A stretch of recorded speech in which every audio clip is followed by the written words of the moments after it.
I pulled into the dimly lit parking lot of the rundown motel, my headlights cutting through the darkness like a beacon of hope in the night. Exhausted from hours on the road, I welcomed the sight of the flickering neon sign that read vacancy in faded letters. I grabbed my bag from the trunk and headed toward the reception desk, the sound of my footsteps echoing in the empty lobby.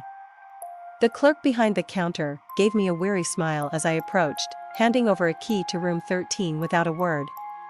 As I made my way down the dimly lit corridor to my room, a sense of unease settled over me.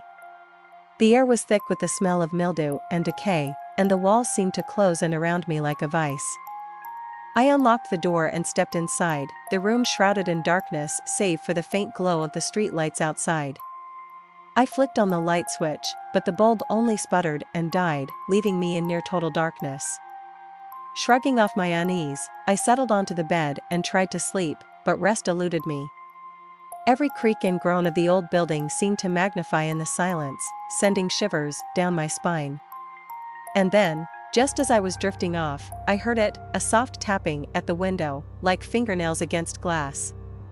I froze, my heart pounding in my chest as I strained to listen. But the sound soon faded, leaving me alone once more in the oppressive silence.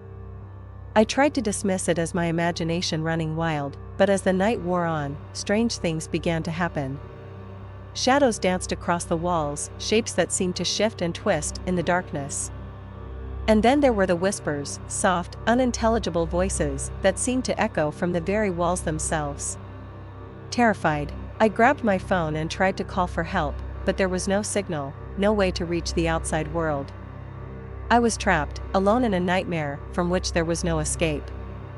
As the hours dragged on, the whispers grew louder, more insistent, until they filled the room like a cacophony of voices from beyond the grave. And then, just as suddenly as they had begun, they stopped, leaving me in an eerie silence that was almost worse than the noise.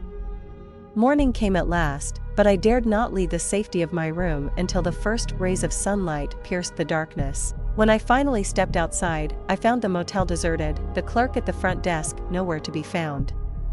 As I drove away from that accursed place, I couldn't shake the feeling that something had followed me out of the darkness, that the nightmare was far from over, and that I would never truly escape the horrors of that motel room.